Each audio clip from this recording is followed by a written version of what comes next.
안녕하세요. 오늘도 서연살롱을 찾아주셔서 감사합니다. 돌쟁이 아들을 키우고 있는 초보 엄마예요. 살다 보면 여러 가지 만남을 가지게 되잖아요. 그게 인연일 수도 있고 때로는 악연일 수도 있는데 손이 형님과 저는 후자에 가까운 만남이 아닐까 생각해요. 형님과 저는 고등학교 동창이에요. 같은 반이 됐던 적도 있지만 소위 말하는 노는 물이 달라서 같이 어울려 지낸 적은 없어요. 그래도 형님에 대한 건 잘 알고 있어요. 학창시절부터 워낙 잘 나가던 친구였으니까요. 집도 잘 살고 얼굴도 예쁜 데다 공부까지 잘해서 여학생들한테는 워너비였으니까요. 사실 저도 그런 형님이 부러웠어요. 당시 제가 다니던 고등학교는 남녀공학이었는데 층이 다른 교실에서 남학생과 여학생을 따로 갈라 만든 학교였어요. 여학생은 1, 2층을 쓰고 남학생은 3, 4층에서 수업을 했죠. 쉬는 시간이 되면 몇몇 남학생들이 내려와 여학생 교실 앞에서 얼쩡거리곤 했는데 그 대부분이 저희 형님을 보러 온 애들이었어요. 어떻게든 말 한마디 붙여보려고 저희 반 교실 창에 얼굴을 들이대고 있었죠. 그 모습에 저희 반 친구들은 다들 들떠 있었지만 형님은 눈썹 하나 까딱하지 않았어요. 마치 저런 것들은 내 상대가 아니야. 이런 느낌으로요. 그렇게 도도하고 자신감이 넘치던 형님은 한 학년 선배랑 사귀게 되었어요. 학생회장을 맡고 있던 그 선배는 형님 못지않게 외모도 성적도 좋은 학생이었죠. 집안도 꽤 좋다고 들었어요. 부모님이 대기업 간부라고 했던 것 같네요. 교정을 걷다 보면 종종 선배와 형님이 어울리는 모습을 볼 수 있었어요. 학생 신분이라서 진한 스킨십은 없었지만 손을 잡거나 머리카락을 쓸어주는 모습만으로도 학생들의 마음을 두근거리게 만들었죠. 저도 그중 하나였고요. 실은 선배가 제 짝사랑 대상이었거든요. 선망의 대상이던 형님과 짝사랑 대상인 선배의 달달한 연애를 지켜보면서 울기도 많이 울었어요. 그렇다고 형님한테서 선배를 뺏을 자신은 없었어요. 저는 인물도 성적도 심지어 집안 형편도 형님한테 비할 바가 아니었으니까요. 그래서 일찌감치 포기하고 있었는데 생각지도 못한 사건이 벌어진 거예요. 그날은 음악실에서 수업이 있었는데 반장인 형님이 악기 정리를 도와달라고 해서 둘이 음악실에 남아 있었어요. 정리가 얼추 끝나서 교실로 돌아가려는데 형님이 제 팔을 잡더라고요. 그리곤 정말 사악한 미소를 지으며 말했어요. 너 지훈 선배한테 편지까지 보냈더라? 얌전한 고양이가 부뚜막에 먼저 오른다더니 딱 널 두고 하는 말이네. 그깟 편지로 선배를 뺏을 수 있을 줄 알았니? 이거 아주 웃기는 애네. 상희야, 그런 거 아니야. 편지 보낸 건 너랑 선배가 사귀기 전이야. 그 후로는 그런 적 없어. 정말이야. 언제 보냈냐가 중요한 게 아니지. 네가 주제 파악도 못하고 내 남자한테 껄떡거렸다는 것 자체가 짜증나는 거니까. 거지 같은 게 감히 누굴 넘봐? 네 꼬라지를 봐. 선배랑 가당키나 하니? 저도 알고 있는 사실이지만 남의 입을 통해 듣고 보니 너무 창피하고 수치스러웠어요. 문제는 이게 끝이 아니라는 거였죠. 형님이 아이들한테 어떻게 소문을 냈는지 하루아침에 저는 우리 학교 유명 커플을 깨려는 파렴치한 년으로 둔갑해버렸으니까요. 미친년? 어떻게 친구 남친을 뺏겠다고 수작을 부리냐? 완전 미친년 아냐? 지주제에 지훈 선배를 넘본 자체가 웃기는 일이지. 병신이 주제 파악도 못해요. 제가 복도를 지날 때마다 등 뒤에서 온갖 욕설이 날아왔어요. 말 그대로 하루하루가 지옥 같았죠. 그나마 저랑 친했던 친구들도 점점 저랑 거리를 두기 시작했고 아무도 저랑 상대해주지 않아서 제가 할 수 있는 건 공부뿐이었어요.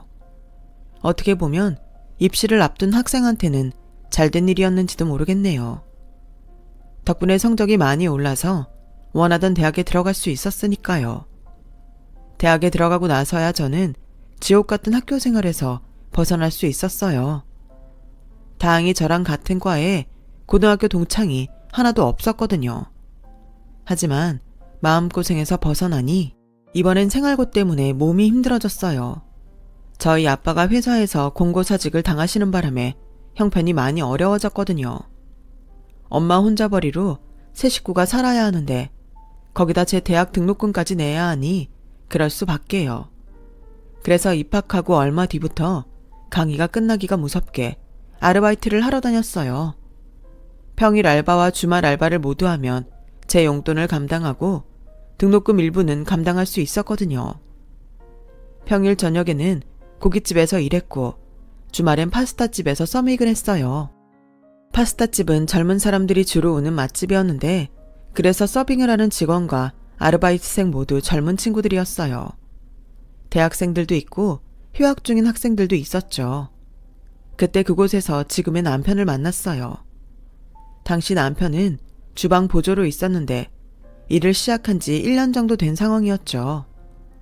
나중에 알았는데 오너 셰프가 아주버님 친구였더라고요.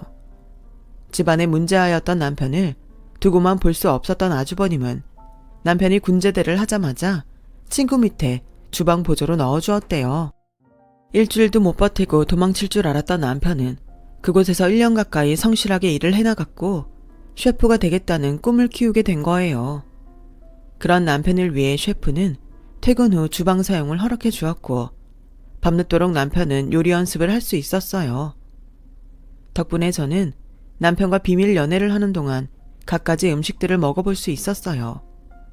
학교 생활과 아르바이트로 눈코 뜰 새 없이 바빴는데 그런 와중에도 연애를 했다니 지금 생각해도 신기하기만 해요. 연애를 한 지 반년쯤 됐을 무렵 남편은 유학을 떠났어요. 정식으로 요리 공부를 하고 싶어 했거든요.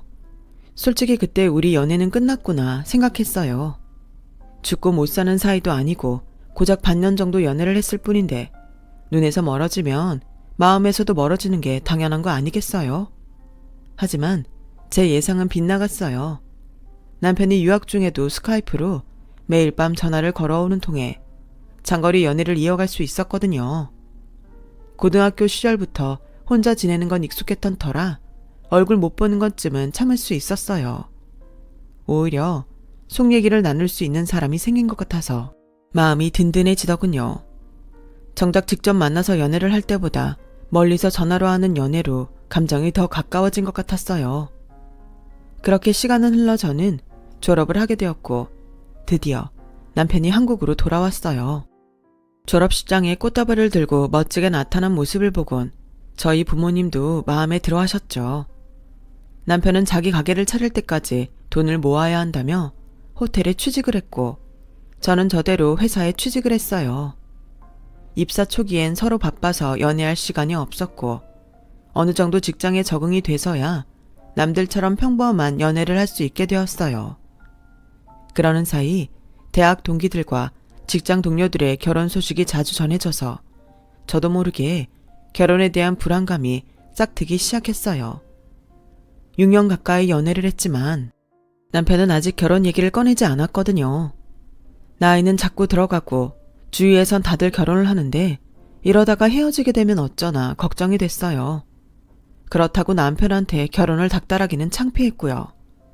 그래서 주말에 만나 데이트를 하는 내내 저기압이었는데 헤어질 무렵 남편이 그러더라고요. 딱 2년만 기다려줘. 그때쯤이면 내 가게 차릴 돈이 얼추 마련되거든. 가게 차리면 뭐, 가게 차리는 게 나랑 무슨 상관이라고. 홍기찬 여자한테 인연이 얼마나 긴 시간인 줄 알기나 해? 자긴 내 걱정도 안 되지? 왜 걱정을 해야 되는데? 어차피 나랑 결혼할 건데 뭐가 그렇게 초조한 거야? 설마 내가 너랑 결혼 안 할까봐 겁나서 이러는 거야? 넌 정말 널 어떻게 보고 네 눈엔 내가 결혼도 안 할 여자랑 7년이나 사귀고 남물로 알 쓰레기 같은 놈으로 보였어? 내가 어릴 때 놀고 다니면서 사고도 치고 했지만 그래도 내 여자한테 함부로 하는 놈은 아니야. 그러니까 마음 푹 놓고 2년만 기다려줘.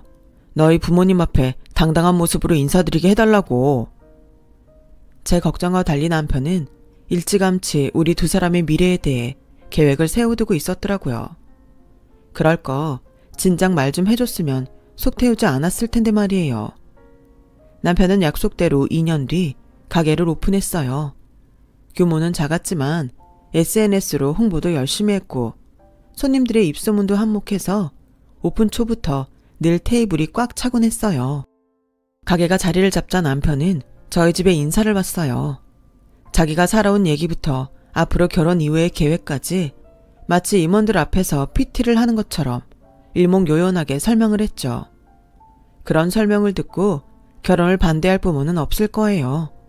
그건 저희 부모님도 마찬가지였고요. 우리 윤정이 좀 잘 부탁해요. 애가 워낙 내성적인데다 자기 속 얘기를 좀처럼 안 해서 엄마인 나도 얘 속을 잘 모르겠다니까. 그래도 이렇게 듬직한 남자를 만나서 한시름 놓을 수 있을 것 같아요. 엄마는 제 남편 손을 꼭 잡고는 한참 동안 놓지 않으셨어요. 학창시절 제가 학교에서 따돌림 당하는 걸 세세하게는 모르셨겠지만 그래도 어느 정도 눈치를 채셨던 모양이었어요. 외롭게 자란 딸을 부탁한다며 몇 번이나 부탁을 하시더라고요. 저를 통해 제 학창시절 얘기를 들어 알고 있던 남편은 제가 평생 외롭지 않게 해주겠다고 호언장담을 했죠. 그렇게 저희 집에서 결혼 승낙을 받은 우리는 2주 뒤에 시댁에 인사를 드리러 갔어요. 원래는 저희 집에 인사드린 뒤 바로 다음 주에 시댁에 가려고 했는데 아주버님 출장 때문에 한 주 연기를 했거든요. 남편과 달리 아주버님은 학창시절부터 모범생이었다고 하더라고요. 명문대를 나와 대기업에 입사해서도 동기들보다 승진도 빨랐고요. 남편이 유학생활을 하던 중에 중매로 결혼을 했는데 저랑 동갑이라고 했어요. 동갑내기 손이 동서가 있다는 말에 조금 부담이 되긴 했지만 연하 아닌 게 어디냐고 내심 위안을 삼았죠. 그런데 시댁에 들어가 보니 꿈에도 보고 싶지 않았던 인간이 떡하니 제 앞에 서 있는 거예요. 고등학생 시절 저를 괴롭혔던 상이었어요. 상이도 저를 보더니 인상을 팍 쓰더군요. 원수는 외나무 다리에서 만난다더니 시댁에서 형님 동서지간으로 만나다니 이게 무슨 인생의 장난인가 싶었죠. 부모님께서는 제 덕분에 남편이 정신 차리고 인간이 됐다며 엄청 저를 반겨주셨어요. 특히 시어머님이요.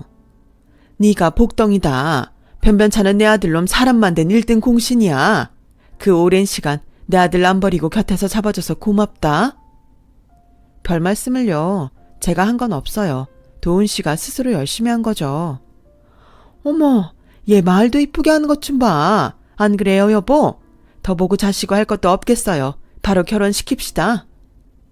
남편이 시댁에 뭐라고 말을 해놨는지 모르겠지만 시부모님께서는 마치 저를 인생의 은인이라도 되는 것처럼 반겨주셨어요. 그러는 와중에도 상희는 내내 불안한 표정이었어요. 학창시절 자신이 제게 한 일이 드러날까 겁이 났던 모양이었어요. 결국 상희는 차를 마시고 저녁 준비를 하는 중에 저를 따로 부르더라고요. 너 일부러 나 엿먹이려고 우리 도련님 꼬신 거니? 너 정말 영악한 애구나. 무슨 소리를 하는 거야. 나랑 도훈 씨가 먼저야. 너랑 아주버님이 만나기 전부터 우린 사귀고 있었다고. 그리고 난 너랑은 엮이고 싶지도 않았어. 그건 앞으로도 마찬가지야. 그래? 그럼 지난 일은 접고 형님 동서로만 지내. 나도 더는 너한테 간섭 안 할 테니까. 화해도 아니고 뭐도 아닌 휴전 같은 관계를 지속하기로 한 이후 형님은 딱 손이 형님으로만 저를 대했어요. 저 역시 그 정도 거리를 유지했고요. 시부모님은 결혼 준비를 하는 과정에도 저희 집 편의를 많이 봐주셨고 특히 어머님은 제게 엄청난 예물을 해주셨어요. 둘째야, 이건 큰애한테는 비밀로 해야 한다. 며느리 간에 차별한다고 큰애가 삐칠 테니까. 알았지? 네, 그럴게요. 감사합니다, 어머님. 어머님은 예물뿐만 아니라 결혼 후에도 형님 모르게 이런저런 것들을 많이 챙겨주셨어요. 제 생일엔 회사로 꽃바구니를 보내주셨고 매달 통장으로 용돈도 보내주셨어요. 어머님, 저 용돈 안 주셔도 돼요. 오히려 직장 다니는 제가 어머님 용돈을 드려야죠. 아, 설아, 네가 한 달 내내 뼈 빠지게 번 돈인데 내가 그걸 어떻게 받니? 난 싫다. 그리고 내가 둘째 네가 예뻐서 주는 돈이니까 아무 소리 말고 받아. 큰애는 일도 않고 집에서 놀아도 지 친정에서 용돈 듬뿍 받고 사니까 괜한 걱정할 거 없어. 그래도 알면 서운해할 테니까 큰애한테는 비밀로 하고. 알았지? 남들은 시어머니와의 갈등 때문에 화병을 달고 산다는데 저는 오히려 그 반대였어요. 저희 친정 엄마보다 더 잘 챙겨주시면 주셨지 덜하지 않으셨거든요. 하지만 이렇게 좋은 시부모님을 만나고도 시댁에 가는 일이 불편하기만 했어요. 그건 바로 형님 때문이었죠. 아무리 휴전을 했다고는 해도 얼굴을 볼 때마다 과거 일이 떠올라 불편했거든요. 형님은 형님대로 저 때문에 위기의식을 느꼈는지 볼 때마다 불안해 보였고요. 형님은 대학 졸업 전에 덜컥 임신을 하는 바람에 아주버님과 결혼을 하게 됐는데 결혼식을 앞두고 유산을 한 이후로 임신이 안 돼서 고생 중이었거든요. 그래서 형님은 혹여 제가 먼저 임신을 할까봐 늘 전전긍긍했어요. 말로는 누구든 먼저 임신을 하면 집안에 좋은 거 아니냐고 했지만 그 먼저가 제가 아닌 자신이기를 바랬죠. 그 마음은 저도 충분히 이해해요. 임신 때문에 한 결혼인데 결혼의 원인이 사라져버렸으니 시댁 눈치도 보였을 테니까요. 그렇게 아이를 바라는 형님과 달리 저희 부부는 아이를 좀 천천히 가질 생각이었어요. 남편이 가게를 오픈한 것도 얼마 안 됐고 저도 승진을 한 지 얼마 안 돼서 회사 일에 집중하고 싶었거든요. 그런데 세상 일은 마음대로 안 된다고 비임을 계속하다가 며칠 방심했을 뿐인데 하필 그때 덜컥 아이가 생겨버린 거예요. 남편과 저는 이렇게 된 거 어쩔 수 없다는 반응이었는데 시부모님은 생각 이상으로 기뻐하셨어요. 당장이라도 손주가 쓸 침대며 장난감을 사러 달려나가실 기세였죠. 세상에, 네가 복덩이라고 하지 않든 잘됐다 잘됐어. 그래, 우리 손주는 언제 볼 수 있는 거니? 아직 6주밖에 안 됐어요. 출산은 내년 봄쯤 돼야 할 것 같아요. 봄? 딱 좋네. 춥지도 덥지도 않고. 큰애가 결혼식도 하기 전에 그렇게 돼서 지금껏 큰애 눈치 보느라 손주 얘기는 꺼내지도 못했는데 이제야 가슴에 맺힌 게 확 풀리는 것 같구나. 고맙다 둘째야. 안 그래도 유독 저한테 정을 주시던 어머님은 제 임신 소식에 전보다 더 저를 많이 챙겨주셨어요. 그럴 때마다 저는 형님 눈치를 봐야 했고요. 그러던 어느 날이었죠. 아버님 생신을 며칠 앞두고 형님이 저희 집으로 찾아왔더라고요. 동서가 시집 오고 처음 맞는 아버님 생신이니까 이번 생신상은 동서가 준비하는 게 어때? 아버님 어머님 사랑 독차지하면서 그 정도는 할 수 있는 거 아니야? 솔직히 못할 것도 없는 일이었지만 명령조로 말하는 형님 말투에 기분은 좋지 않았어요. 이건 평소 내가 차리던 생신상 차림 메뉴인데 능력이 되면 다 하고 안 되면 메인 메뉴 몇 가지 골라서 해. 아, 그리고 애 가진 유세 떨면서 못하겠다는 말 할 거라면 어머님한테 하지 말고 나한테 직접 해. 여우같이 뒤에서 어머님 구워 삶을 생각 말고. 알았어? 내가 언제 어머님을 구워 삶았다고 그래요. 아버님 생신상은 내가 준비할게요. 근데 앞으로는 이런 식으로 나한테 명령하지 마세요. 아무리 손윗사람이라고 해도 불쾌하니까. 순순히 형님 말을 들어주기는 싫어서 저도 한마디 쏘아댔어요. 그랬더니 파르르 해서는 본색을 드러내더라고요. 야, 네가 애 먼저 가졌다고 날 이긴 걸로 착각하는 모양인데 웃기지 마. 쥐뿔도 없는 집구석에서 태어난 네가 시댁에 내세울 수 있는 건 몸뚱이밖에 더 있겠니? 그러니 애나 쑥쑥 낳아서 시부모님께 충성해야지. 별 수 있냐고. 별것도 아닌 게 까불고 있어. 네가 아무리 그래봤자 내가 어머님 손에 명품 백 하나 안겨드리면 그걸로 게임 끝이야. 뭘 알아야지. 그래, 애 가진 김에 유세 실컷 떨어봐. 그것도 얼마 안 갈 테니까. 혹시 아니? 네가 유산이라도 할지. 너라고 온전히 애 낳는다는 보장 없잖아. 안 그래? 형님의 그 말에 온몸에 소름이 돋았어요. 마치 내 애가 어떻게 되도록 만들겠다는 선전포고 같았거든요. 따질 새도 없이 형님은 가버렸고 저는 심장이 두근거려서 좀처럼 진정이 되지 않았어요. 그러면서도 한편으로는 형님이 바라는 대로 순순히 당해주지 않겠다는 오기가 생겼죠. 그래서 아버님 생신날 회사에 월차를 내고 전날 밤부터 음식을 준비했어요. 퇴근길에 마트에 들러 채소랑 고기, 생선을 손질해 두었고 갈비는 양념에 재서 김치 냉장고에 넣어두었죠. 당일에 조리만 하면 되도록 모든 걸 끝내놓느라 서둘렀더니 온몸이 결려서 남편이 오는 줄도 모르고 쓰러져 잠이 들어버렸어요. 아침에 일어나 남편을 출근시키고 서둘러 집 청소부터 했어요. 결혼하고 처음 하는 가족 초대라서 특히 신경이 쓰이더라고요. 날 무시하는 형님한테는 더더욱 책 잡히기 싫어서 비싼 생화도 사다가 꽃병에 꽂아두었죠. 집 청소를 마치고는 본격적으로 음식 준비를 했어요. 블로그에서 찾은 레시피를 보며 하느라 시간이 꽤 걸렸지만 잡채도 제대로 됐고 갈비찜, 해파리 냉채랑 소고기 편채, 아버님이 좋아하시는 굴전까지 꽤 그럴싸하게 만들어졌어요. 그런데 저녁 시간이 다 되도록 연락들이 없는 거예요. 남편은 저녁 미팅이 있어서 부득이하게 참석 못한다고 했고 아주버님 퇴근에 맞춰 형님이 시부모님을 모시고 6시 반까지 오겠다고 했는데 말이죠. 퇴근길이라 차가 밀리나 보다 하고 30분을 더 기다렸는데 마침 전화벨이 울렸어요. 시어머님이시더라고요. 둘째야, 어디니? 네? 집인데요. 아니 얘가? 너 아직도 집이면 어떡해? 다들 너 하나 기다리느라 밥도 못 먹고 있는데 아무리 임신을 해서 몸이 불편하다고는 해도 그렇지. 네 시아버지 생신날 이러면 안 되는 거 아니니?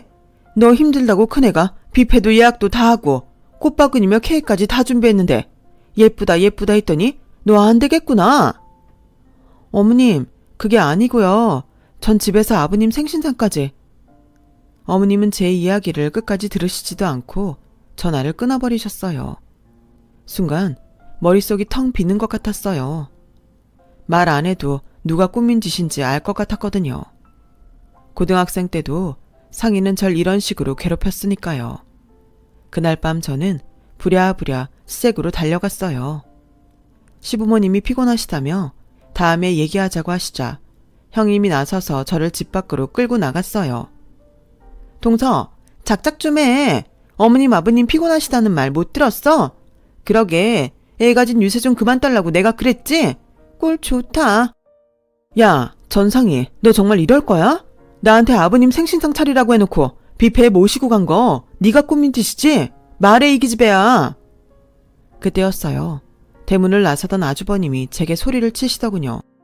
재수씨, 지금 뭐하는 짓이에요? 아무리 동갑이라곤 해도 엄연히 손윗사람인데 어디서 말을 함부로 하는 겁니까? 오는 일만 해도 그래요. 그냥 죄송하다고 사과하면 될 일이지 왜 엄한 사람을 잡습니까? 집사람이 오늘 혼자서 얼마나 힘들었는지 아세요? 당장 사과하세요. 전후 사정을 모르는 아주버님은 오히려 제게 소리를 쳤어요. 형님은 의기양양한 표정으로 저를 보며 피식거리더군요. 그 모습에 억울해서 눈물부터 났어요. 이 자리에 내 남편이라도 있었다면 이렇게 서럽지는 않았을 텐데 하는 생각을 하니 더 서럽더라고요. 그래서 그 길로 돌아서서 집으로 도망쳐왔어요. 집에 도착해보니 먼저 퇴근한 남편이 식탁에 차려진 음식들을 정리하고 있었어요. 여보, 이 음식들은 다 뭐야? 형수님이 아버지 생신은 뷔페에서 한다고 했는데 왜 당신이 음식을 장만했어? 의아한 표정으로 묻는 남편을 보니 서름이 복받쳐서 남편을 끌어안고 펑펑 울었어요. 한참을 울고 나서 남편한테 있었던 일을 말했더니 저보다 더 열을 내더라고요. 당장 형님한테 가서 따지겠다는 걸 겨우 달래서 재웠네요. 다음날 잠결에 방 밖에서 들리는 남편 목소리에 잠이 깼어요. 아주버님한테 전화해서 한 소리 하고 있더라고요. 그걸로도 분이 안 풀렸는지 시댁에도 전화를 해서는 홀몸도 아닌 사람이 회사에 월차까지 내고 생신상을 준비했었다며 오해를 풀어주었어요. 남편이 냉장고에 넣어둔 전날 생신상을 준비한 음식들 사진까지 죄다 찍어서 보냈더니 어머님이 바로 제게 전화를 하셨더라고요. 오해해서 미안하다고요. 그날 일은 남편 덕에 정리가 됐지만 앞으로 일어날 일이 걱정되기 시작했어요. 그래서 어떻게 해야 하나 고민을 하는데 생각지도 못한 기회가 찾아왔지 뭐예요. 동서, 지난번 일도 사과할 겸 내가 베이비 샤워 해주고 싶은데 이번 주말에 집으로 올래? 지난 일은 잊고 사이좋게 지내자는 의미니까 꼭 와줘. 이번엔 또 무슨 짓을 벌이려고 그러나 의심이 갔지만 알겠다고 했어요. 여자들끼리 할 거니까 제 남편은 부르지 말라는 말에 이럴수록 남편을 꼭 불러야겠다는 생각을 했죠. 약속 시간에 맞춰 형님 댁에 간 저는 그곳에서 잊을 수 없는 얼굴들을 보게 되었어요. 제 고등학교 동창들이었죠. 정확히 말하면 형님을 추종하던 패거리들이요. 저를 보자 동창들은 고등학생 때로 돌아간 것처럼 제게 함부로 떠들어댔어요. 대박! 야, 너 제정신이냐? 상희가 오란다고 정말 오면 어떡해. 이제야 말이지만 솔직히 너 학교 다닐 때 상희한테 좀 당했니? 나 같으면 이가 갈려서라도 얼굴 보기 싫을 텐데 어떻게 형님 형님 하면서 붙어있냐?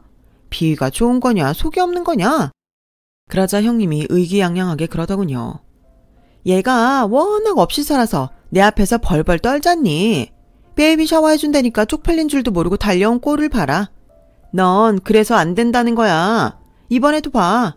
내가 돈 좀 처발라서 똥구멍 살살 긁어주니까 아버님 어머님도 다 내 편 들어주시잖아. 말로는 우리 둘째 며느리가 복덩이라고 하시지만 정작 너한테 필요한 순간엔 확 돌아설 인간들이라고. 그러니까 엉뚱한 데 충성하지 말고 내 밑에서 개처럼 기란 말이야. 그럼 내가 가끔 콩고물 좀 떨어뜨려 줄게. 아주 신이 나서 깔깔대는 형님을 보니 잠시 뒤에 일어날 일이 더 기대가 됐어요. 전상희, 너 이러고 사는 거 아주버님도 아시니? 네가 이렇게 인간 말종이라는 걸 알고도 우리 시부모님이 널 맏며느리로 인정해 주실까? 난 그게 참 궁금하다. 그래, 니네 집 돈 많지. 그걸로 더러운 네 인성도 잘 가리고 살았고. 근데 상희야, 인생이 언제까지 돈으로 해결될지는 않아. 특히 너처럼 친정 돈만 믿고 능력도 없이 빤빤히 놀고 먹는 인생한테는 절대로 호락호락하지 않은 게 인생이라고.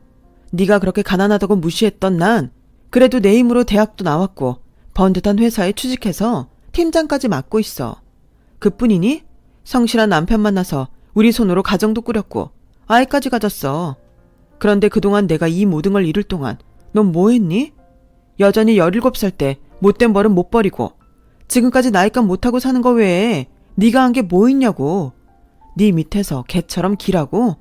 그건 안 되겠는데?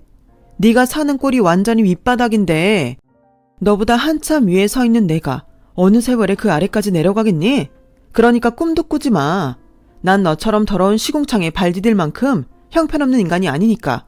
아, 그리고 너 대신 내가 초대한 사람이 있는데 한번 만나봐. 저는 손에 쥐고 있던 휴대폰에 대고 말했어요. 여보, 지금까지 대화 내용 잘 들었지? 아주버님이랑 어머님 모시고 올라와. 잠시 뒤 아주버님과 어머님 그리고 제 남편이 집 안으로 들어서자 형님은 소스라치게 놀라며 바닥에 주저앉았어요. 부잣집에서 귀하게 자란 착한 딸이자 조신한 아내로 코스프레를 해오던 자신의 실체가 순식간에 발각되었으니 정신을 차릴 수 없었겠죠. 형님은 저를 괴롭히려고 꾸민 자기 꾀에 자기가 넘어가 버렸고 그 결과 이혼녀가 되고 말았어요. 제 앞에서 늘 승자처럼 군림하던 형님은 제게 KO패를 당하곤 제 인생에서 영영 사라져버린 거죠. 그리고 저는 곧 태어날 아이를 기다리며 태교에 한창이랍니다. 똑똑하지 않아도 좋고 남들보다 잘나지 않아도 좋아요. 그저 몸 건강히 태어나 바르게 자라주기를 바랄 뿐이랍니다. 제 사연을 들어주셔서 감사합니다. 항상 건강하시고 주변에 마음 따뜻한 분들과 행복하시길 바랍니다. 여러분, 사연 댓글에 응원과 현명한 조언 부탁드려요. 좋아요와 구독은 저에게 큰 힘이 됩니다. 오늘도 좋은 일 가득하세요.